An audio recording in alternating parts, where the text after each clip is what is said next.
الله. بسم الله. الله أكبر الله أكبر. الله أكبر الله أكبر. أشهد أن لا إله إلا الله. أشهد أن لا إله إلا الله.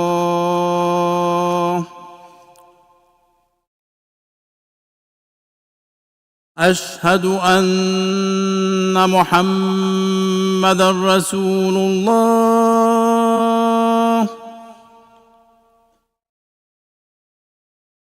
أشهد أن محمدًا رسول الله. حي على الصلاة.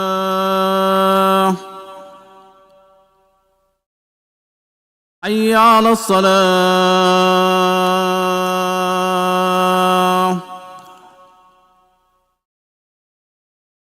حي على الفلاح.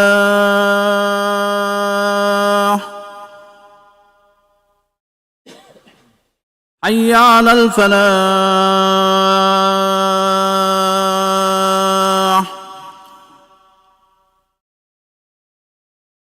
الله أكبر الله أكبر. لا إله إلا الله. لا إله إلا الله.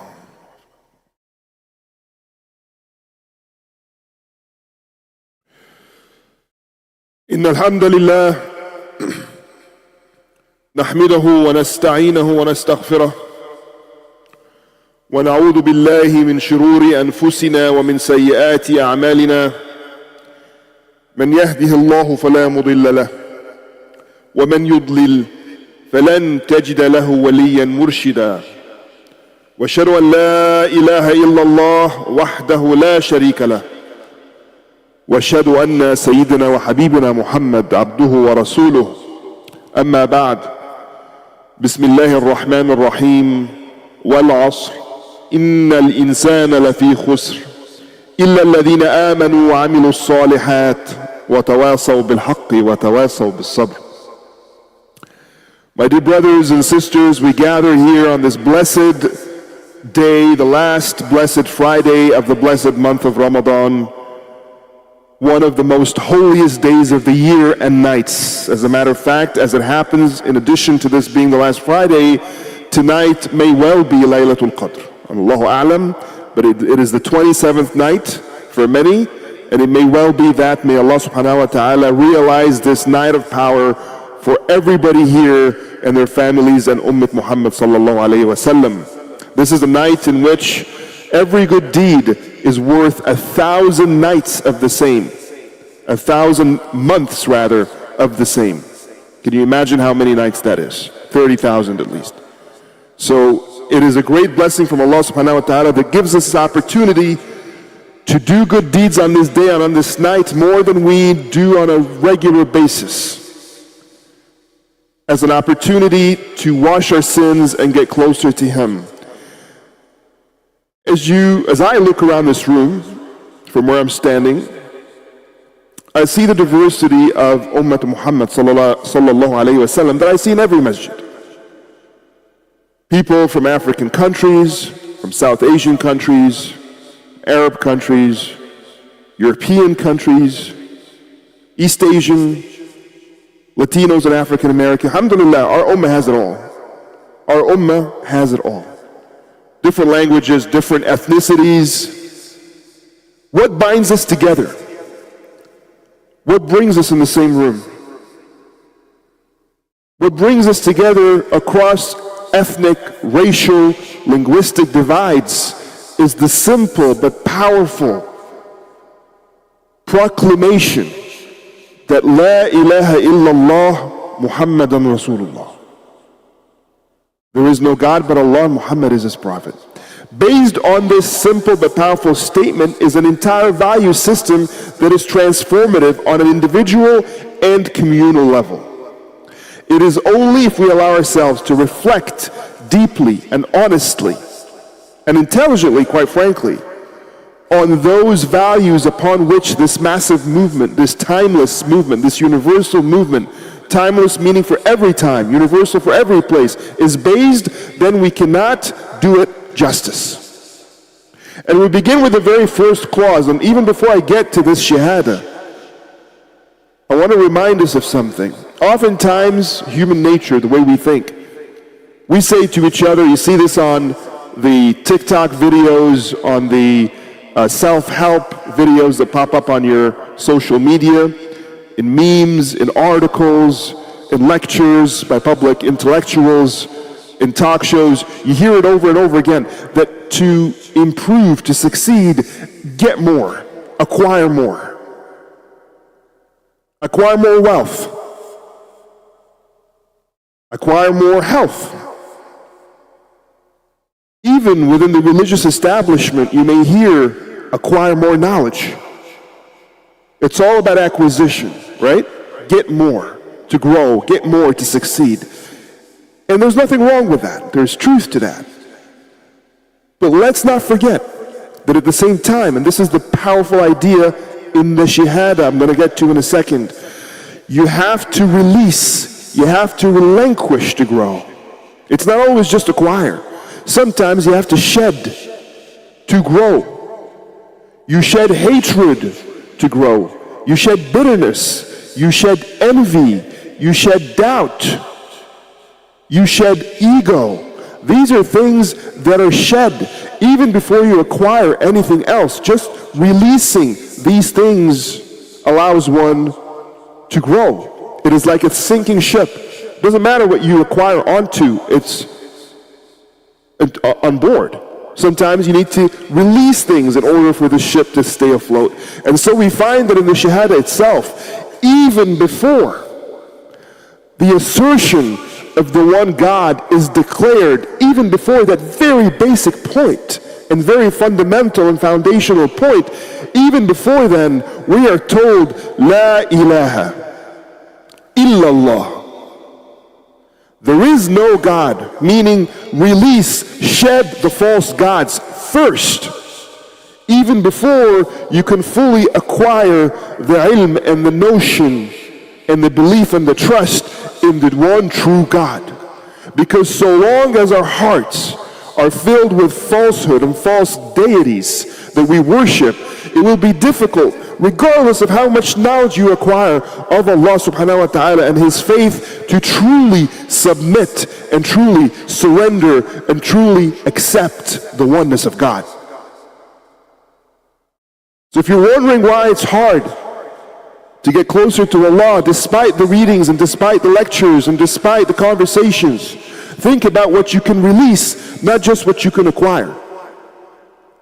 Think about how many false gods we still cling on to because they block our vision and our hearing and our senses and our sensibilities to get to this truth that is before us. If we still fear other human beings, if we still fear militaries and dictators and tyrants and armies and media and corporate houses, if we still fear anybody but the Creator, we are missing the point. We are still worshiping, to a degree, false gods. Because fearing God is part of the worship. And only God is worthy of fear. Only God is worthy of worry about how He sees us. Nobody else matters. In whatever we do, we address an audience of one. La ilaha illallah. That is the foundation. In every single prayer, on every single day, we also say what? In the adhan. How do we start the adhan? Allahu Akbar. Let us reflect on that as well. When we say Allahu Akbar, what are we saying? Most will say, we're saying God is great.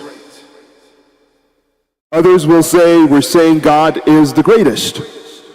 Both translations, while the meaning is correct, the literal meaning is not correct. In Arabic, when we say Allahu Akbar, we are actually saying God is greater. If it was just God is great, it would be Allahu Kabir. If it was God is the greatest, it would be Allahu Al-Akbar. But we're saying Allahu Akbar, God is greater. Now that in English might sound like it's an incomplete sentence, but that's the point. Because it is meant to be conjugated as a living sentence so that you may fill in the blanks. God is greater than, you fill in the blanks. You have a disease, God is greater than your disease. You have a fear, God is greater than your fear. You have financial trouble, Allahu Akbar, greater than your financial trouble. You're facing genocide or famine, war, attrition, whatever it is, Allah is greater than that which is great in your life right now, be it loss, be it fear, be it death, be it anything. God is greater than all. So it is a sentence that is meant to be completed on a daily basis. It's not a complete sentence that has a period and is done.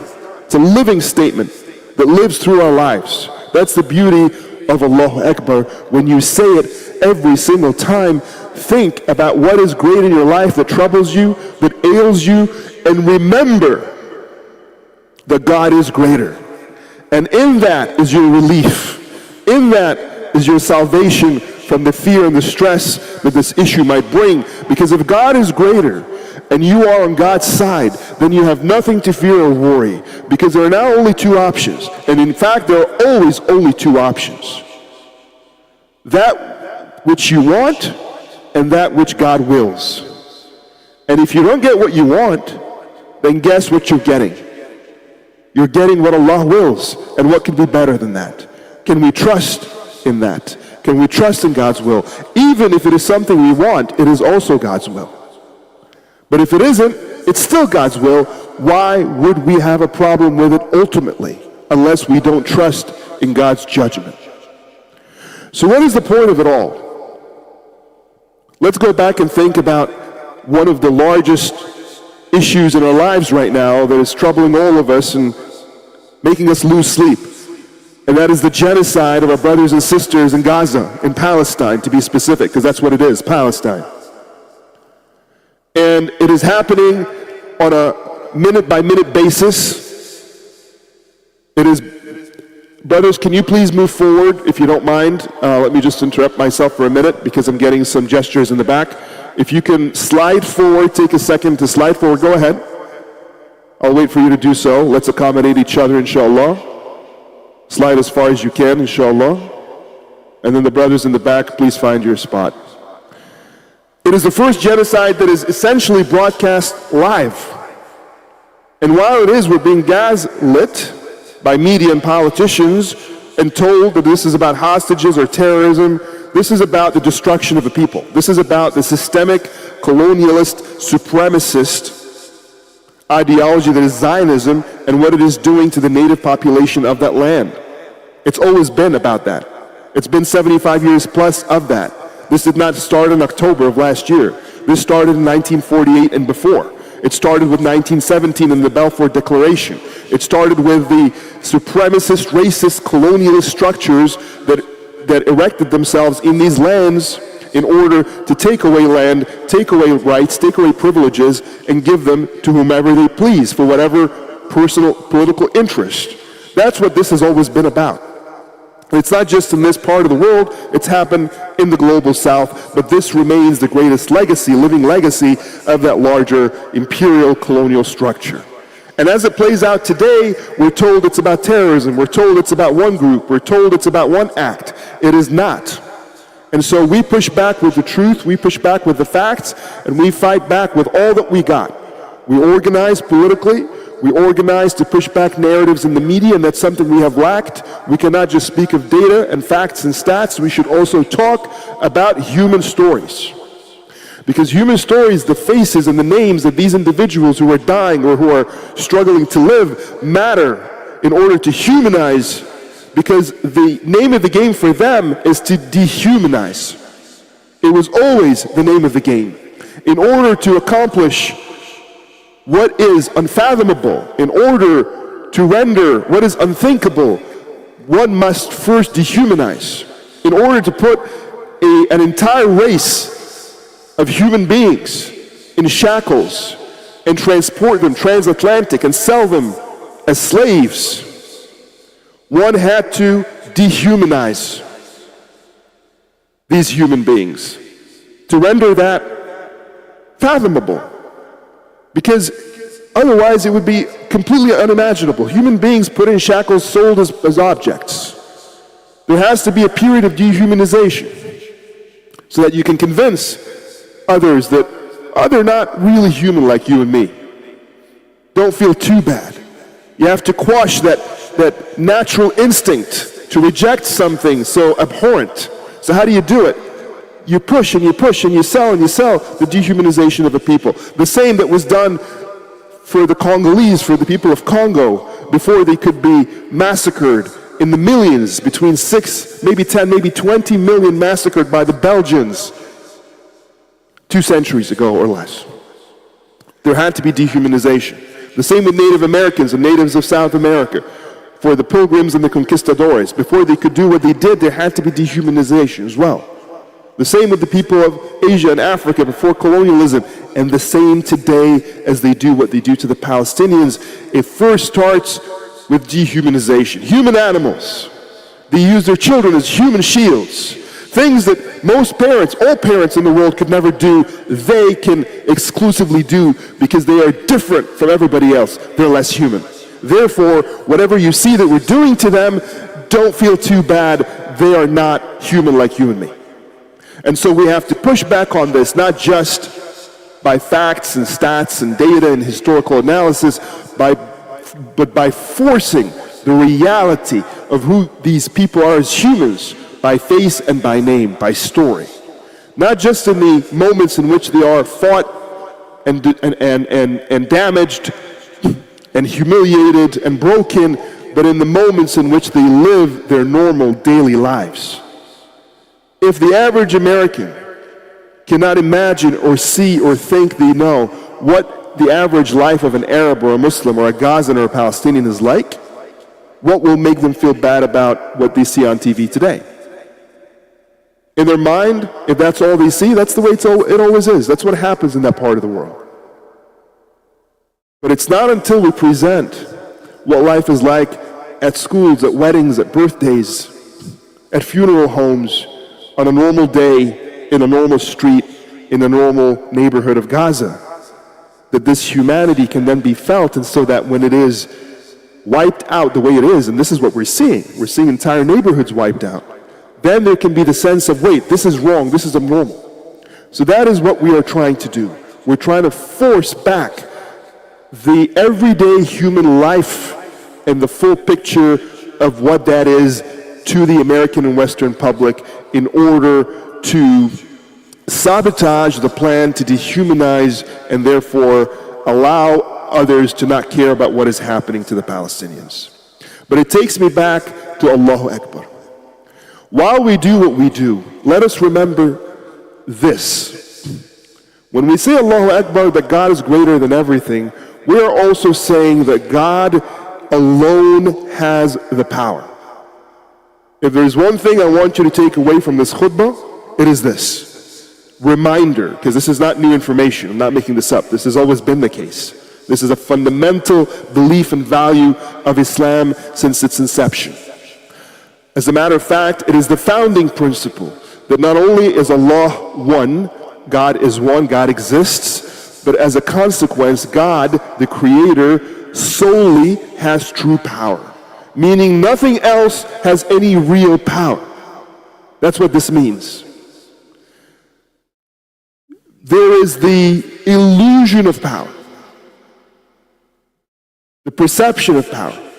It seems as if military X or Y has power. It seems as if president or king so-and-so has power. It seems as if corporation this or media that or you this or him that or her this have power. Nobody actually has any real power but Allah subhanahu wa ta'ala. Allah subhanahu wa ta'ala delegates to us an iota of a semblance of power. What it really is a test. That's all it is. And the test is this power that's been delegated, this sliver of it, if you abuse it, you have failed the test even if you win the war. And so ultimately you are the loser. And if you're on the side that has not been given power, you're tested by your patience, by your perseverance. And if you are patient and you persevere, and in Islam perseverance does not mean pacifist, actionless waiting. It is an active process. It is continuing to do what we believe is right, and we'll talk about that in a second, regardless of the consequences. Muthabara, right? You are with the sabr. It is a constant exercise of action and deeds. If we are doing that, then we win even if we lose. So winning and losing now is defined very differently. It isn't about winning or losing battles in this dunya. It is winning or losing these tests of the akhirah. And that's what it really is about. Because in this dunya, the result is with Allah. Regardless of what we do or what they do, the results are predetermined by Allah. It isn't really the point for us to change the course of fate. The fate is in the hands of Allah. It is how we deal with what Allah subhanahu wa ta'ala has tested us with. That is the sole point of it all. And so if you think about it, it isn't about the destination, because the destination is always purely and exclusively in Allah's hands. He will determine where each of us end up in any facet of life. The only question before us is, what is the path we take? God judges us solely on the path, not on the destination, on the journey. Because the journey is the destination. The path is the destination. The means are the end. How we live, how we approach the issues in our lives, with what value system is the point. Every single minute of every single day until we die, that is the point. It's never about a destination. It is why, if you don't believe what I'm saying, simply look to the Lord's Prayer, Al-Fatiha, the one surah that we say the most every single day, 17 times at a minimum. And what does Allah subhanahu wa ta'ala tell us or instruct us or ask us to ask Him? When the Lord of the universe is asking us to ask Him something, we must listen. He says, Ihdina as-sirat al-mustaqim. He's asking us to ask Him, God, guide us to the straight path. To the straight path. He could have said, guide us to Jannah.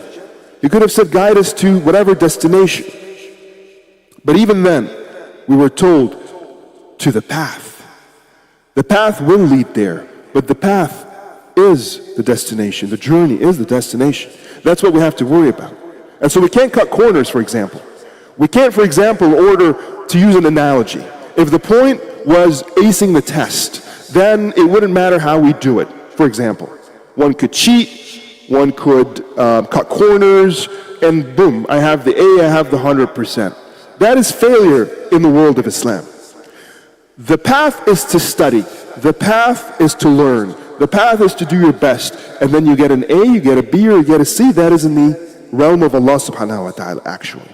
So long as we have done our part. So long as we have done our part. That is all we are asked to do. Ihdina as-sirat al-mustaqim. And so we go back to our part. Our part, brothers and sisters, is ihsan.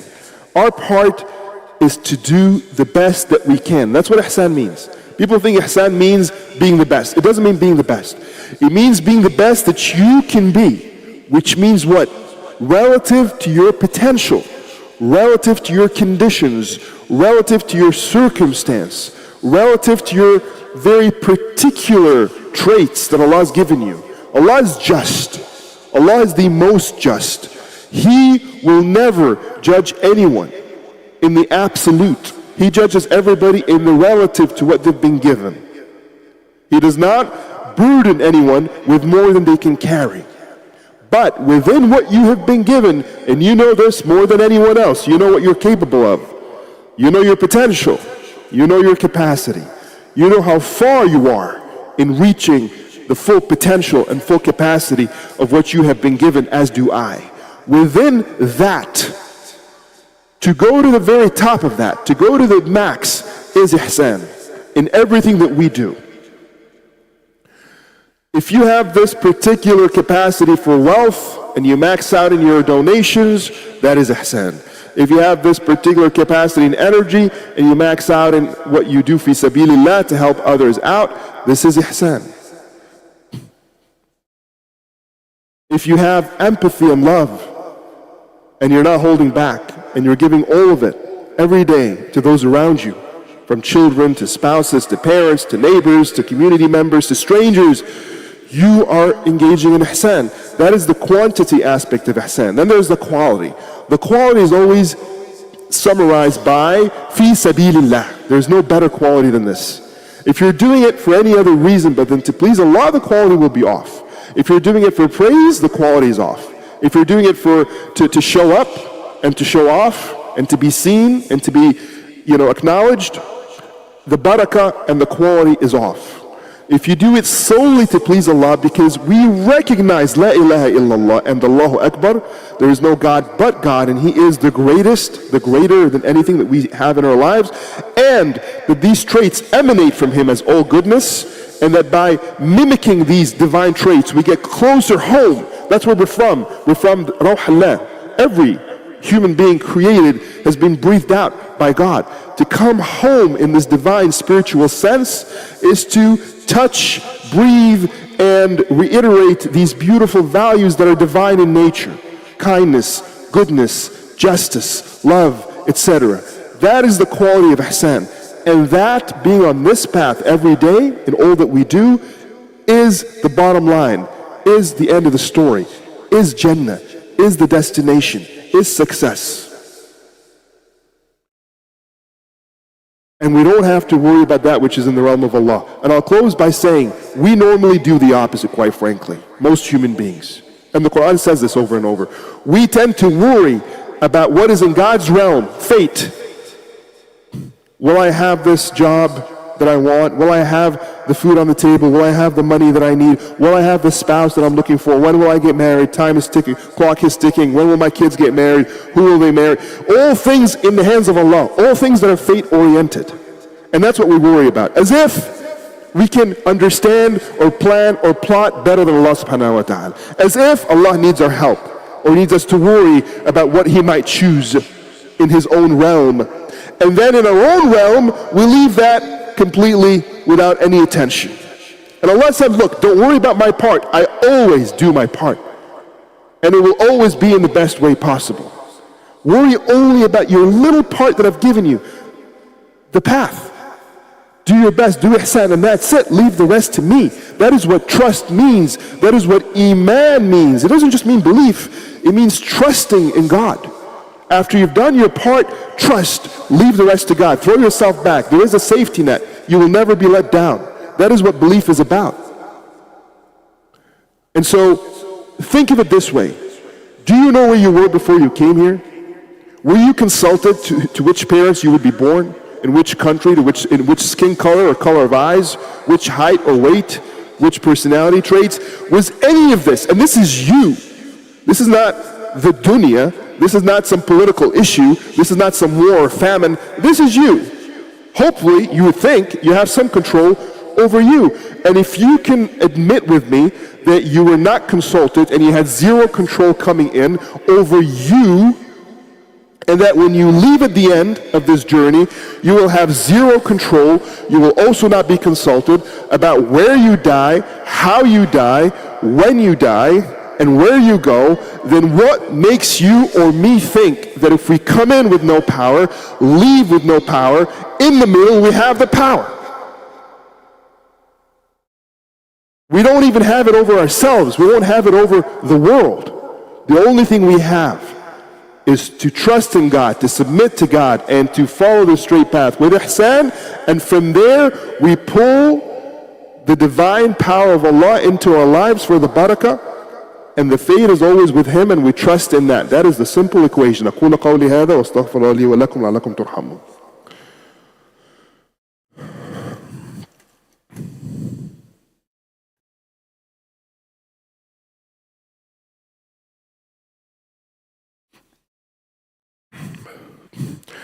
إن الحمد لله نحمده ونستعينه ونستغفره اللهم صل وسلم وبارك على سيدنا محمد وعلى آله وصحبه وسلم. And so I don't lose sleep at night worrying about Netanyahu or the Israeli army or the IDF or the CIA or the US government or this corporation or this media, because none of them mean anything to me in the sense that none of them have any real power. I only worry about me. I only worry about you, our community. Are we doing what we need to do? And that's it. I'll leave the rest to Allah. Are we doing our best? Are we doing ihsan in quantity and quality that is deserving of the ummah of Muhammad, and that makes me feel that Allah, I am proud and I hope that you have rida over me as a Muslim. That's it. That's what we think about every single day. That's how we plot our day, that's how we plot our plans, that's how we plot our actions, and we leave the rest to Allah. It's simple as that. It's not to say that we should be passive about what's happening. That's not what I'm saying. To the contrary, we're very active and we take ownership, but in the right place rather than in the wrong place. In the right way rather than in the wrong way. Allah subhanahu wa ta'ala tells us, Bismillah ar-Rahman ar-Rahim, Ya ayyuha alladhina amanu, hal adullukum ala tijaratin tunjikum min adabin alim, tu'minuna billahi wa rasulihi wa tujahiduna fi sabilillah bi'amwalikum wa anfusikum dhalikum khayrun lakum in kuntum ta'lamun. O those who trust, and I say trust, not believe, because belief, Shaitan believed in God, but he didn't trust in God. That's what made him the Shaitan. O you who trust in God. Should I tell you, should I guide you to a transaction that will save you from deep pain? And this deep pain, by the way, is not just in the akhirah, it's not just hell, it's in the dunya. It's the stress, it's the fear, it's the loss, it's the darkness in this dunya. Can I give you advice? A transaction that will save you from this. God says, not me. To trust in God and His Prophet, and to do jihad fi sabilillah. And jihad here means to struggle in the way of God, which means to do that which may not be comfortable, but do it for the sake of God, because it's the right thing to do. And to overcome one's sense of fear, laziness, apprehension, inhibition, whatever it is, with your money and your souls. Now, in this situation, if we can't do it with our souls, we can do it with our money. That would qualify as jihad fi sabilillah, to push back against injustice, as a transaction that will save us from deep pain in this dunya and the akhirah. That ذَلِكُمْ خَيْرٌ لَكُمْ إِن كُنْتُمْ تَعْلَمُونَ. That is better for you if only you knew.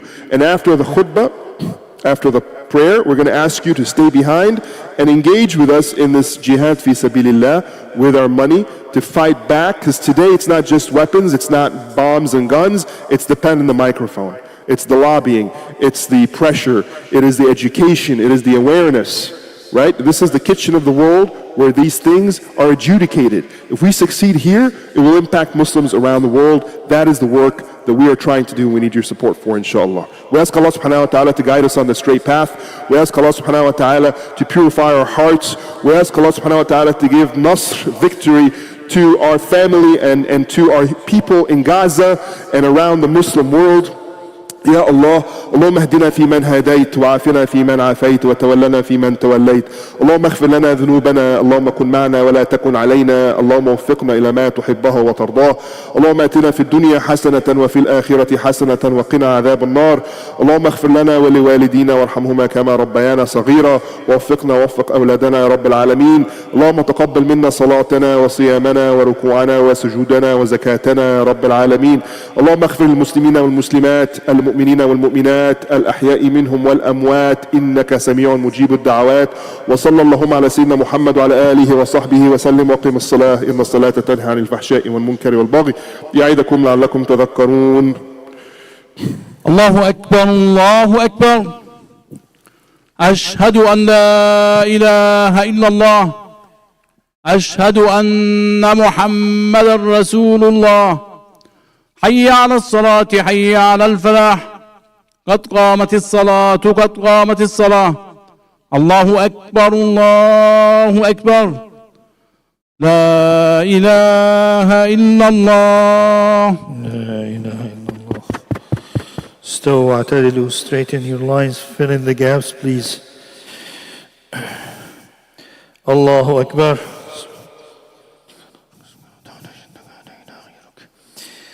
بسم الله الرحمن الرحيم. الحمد لله رب العالمين الرحمن الرحيم مالك يوم الدين إياك نعبد وإياك نستعين اهدنا الصراط المستقيم صراط الذين أنعمت عليهم غير المغضوب عليهم ولا الضالين.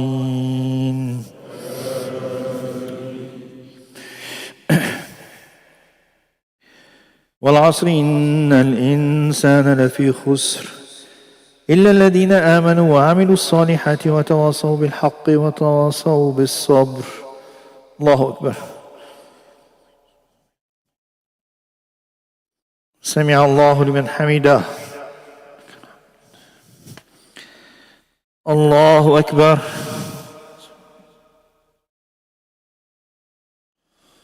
الله أكبر. الله أكبر.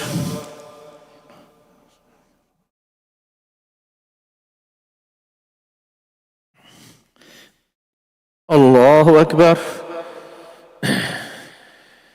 بسم الله الرحمن الرحيم.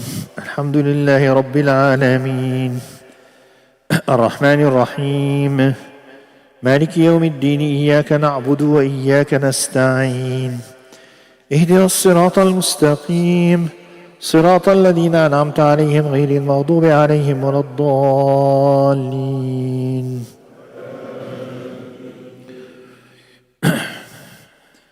قل هو الله أحد الله الصمد لم يلد ولم يولد ولم يكن له كفوا أحد. الله أكبر.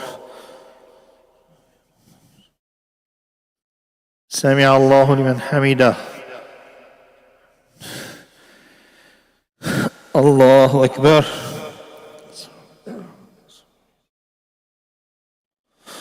الله أكبر.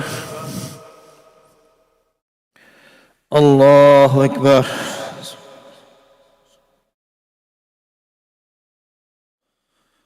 الله أكبر.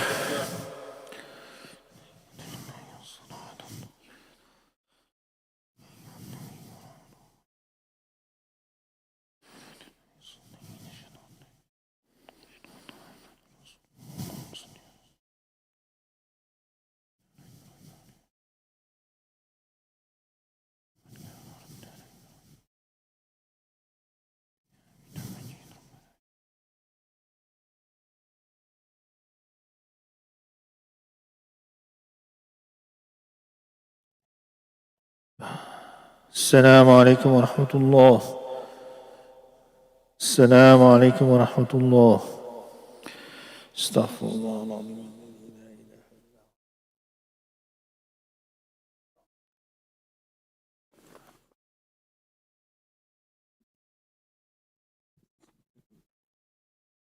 Assalamu alaikum wa rahmatullahi wa barakatuh.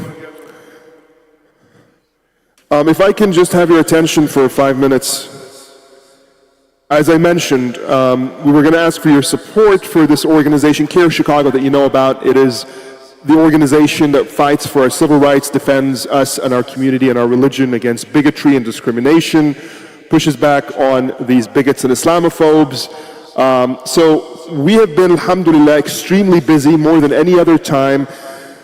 700% increase in cases in the last period, more so than 9/11. And the cases that we get now include employment discrimination, school bullying. People are fired from their jobs just for standing up for Palestine, just for saying the right thing on social media. And we take these cases and we fight them. We are now suing one of the largest law firms in the city of Chicago because of a young woman that they fired on the first day of employment because of her social media, just because she said she stands with the Palestinians, essentially. And these are expensive cases, and we're going to fight till we win, inshallah. We just recently won the largest settlement case in the history of the state of Illinois for a Muslim policeman who was bullied by his fellow policemen just for being a Muslim. They thought he was soft, easy pickings, low-hanging fruit, but they had another thing coming. Here in Chicago, our backbone, with your support, came after them, sued them, fought for 7 years. They thought we'd give up. We did not give up until we won the full settlement, almost $500,000 for this guy, and broke records with it. And sent messages to everybody, friend and foe, that if you come after our people, we'll come after you. All I'm asking for today is your support for a few thousand, inshallah. I want to begin with $10,000 if someone can make that commitment. We have zakat eligible projects, those who can't afford justice. This is zakat eligible per the muftis and the imams. We have that on our website. We ask for $10,000 support. If there's somebody who can raise their hand for that amount, please do so. We have brothers, Joe, if you're in the back with the envelopes, please pass them out as people raise their hands. Do we have somebody for that amount of 10,000, inshallah? We do have, is that you, Dr. Blue? MashaAllah, Jazakumullah khair. Takbir. Our own leader of the organization is also the servant of the organization. Ya Akhwan, Jazakumullah khair. We as Muslims, we don't have enough voices, not enough strong voices in this country of ours. CARE is one of the strongest, if not the strongest voice for us in this country of ours. They need to be more powerful. If we give them more, they will be more powerful. Bi'idhnillah subhanahu wa ta'ala. Let's support them bi'idhnillah azza wa jal. Jazakumullah khair. Raise your hand inshallah for another $10,000. Jazakumullah khair. Brothers, you know, as my dear Sheikh said, every dollar you invest, you'll get 10 back. I mean, there's so much we can do. The more that's invested in us, the more we'll be able to do. We are almost single-handedly as an organization pushing the media in the right direction. For example, when the horrible situation happened where the 6-year-old Palestinian boy was stabbed 26 times just for being a Muslim, this story could have easily been, his mental health issue or parking dispute like we saw before in Chapel Hill. We made sure to get ahead of it. We made sure the FBI themselves stated this was anti-Muslim hate crime. We made sure through our lobbying and the media work that the entire globe covered it for what it was, and it became the tempest that it should have been. The storm that it should have been, while taking care of the parents and raising $600,000 for them, making sure, of course, nothing can replace the sun, but making sure they have places to live, sources of income, and medical and psychosocial support. That is the whole suite of services we give. Do we have hands for 5,000? Maybe we can have a few hands. Jazakumullah khair. Takbir, mashallah. And we have also another one. Jazakumullah khair. Takbir. Do we have a third hand for 5,000? And we have a third. Jazakumullah khair. MashaAllah. This is the community that we're talking about. This is the Ummah of Muhammad. This is the jihad fi sabilillah that inshallah will remove from you darkness and fear in this dunya and in the akhirah per the promise of Allah subhanahu wa ta'ala. Do we have a fourth for 5,000 inshallah? Do we have a fourth hand for that amount? I'm not going to linger too much. I only have a couple minutes left. I'll ask for a last time. Do we have a fourth hand for 5,000? Okay, Jazakumullah khair. Can we move forward? Joe, if you can step up here. If you've already made a commitment, please raise your hand. Our colleagues are outside. They can run your credit card or they can give you an envelope. Can we move to 2,500 inshallah? Can we move to the amount of 2,500? Raise your hand if you can do 2,500 inshallah. You know, we also recently fought against the FBI at the Supreme Court, the highest court of the land. And guess what happened there? This was about the watch list, where Muslims are placed like it's a dark hole. You fall into that black hole, you never come out. You can't travel without harassment, you never know why. We kept suing, we went all the way to the Supreme Court. And just this month of Ramadan, we won our case against the FBI 9-0, 9 Supreme Court justices for CARE, 0 for the FBI. This does not happen automatically. This doesn't happen without good attorneys making a good case and fighting very hard. Okay? This is what this small investment does in so many levels. Do we have hands for 2,500 inshallah? If not, we can go straight to 2,000. Can we have a couple of hands for that amount? And I'll keep on moving, I'll keep dropping. How about for 1,000? Can we have some hands for 1,000? Jazakumullah khair, brother. Thank you very much. I'm sure we can get a few hands there. Jazakumullah khair, my young brother. Thank you. Do you have a third hand for 1,000? Up here, Joe, the front. Jazakumullah khair. Thank you very much. We can get to 5, inshallah. Do you have a fourth hand for that amount? Joe, right here. Do you have a fourth hand for 1,000, inshallah? We just need a couple more. We have in the back. Jazakumullah khair, brother. Thank you. Brothers, the money you give fi sabilillah is the money that stays, and the money that we keep in our pockets is the money that goes. Because as we enter into our final abode under this ground, it is what we're giving that goes with us, not what we keep. Do we have a fifth hand for 1,000, inshallah? And we have in the back all the way. Jazakumullah khair. Joe by the door there. Thank you very much. And we have also in the back by the wall, thank you, that's a sixth hand. Maybe we can get to 10, and we'll close with that. So we would like to get 4 more for 1,000. 4 more for 1,000, inshallah. Do we have anybody else for 1,000? Let's go straight to 500. Maybe we can get it that way. If you can, Jazakumullah khair in the front here. Thank you very much. Do we have another hand for 500? And we have over here, mashallah, everybody's giving at their amount. Thank you, brother. Thank you for giving again, Jazakumullah khair. And we have here, that's 3 hands. Can we get to 5, inshallah? Do we have a fourth for 500? A fourth for 500. We have over here, Jazakumullah khair, mashallah, people are giving over and here as well. Jazakumullah khair. That's 5 for 500. And we have over here 6. Mashallah, maybe we can get to that 10. Do we have a 7th hand for 500? Over here? Jazakumullah khair, thank you. That's the magic number we're getting to is 10. Do we have an 8th? 2 more for, okay, mashallah, that's the 8 and 9. Over here by the wall, Joe, all the way back there. Just raise your hand up, please, if you haven't gotten a card. And do we have a 10th and last hand for that amount? Who will be the blessed hand for that final amount? Right over there by the wall.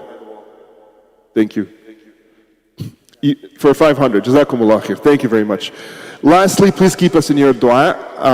Dua in Islam is dua al-qawl and dua al-fi'l. The dua of action and the dua of words. We try to do the action to the best of our ability. We need the words of sincerity from our community. Jazakumullah khair. Assalamu alaikum wa rahmatullahi wa barakatuh.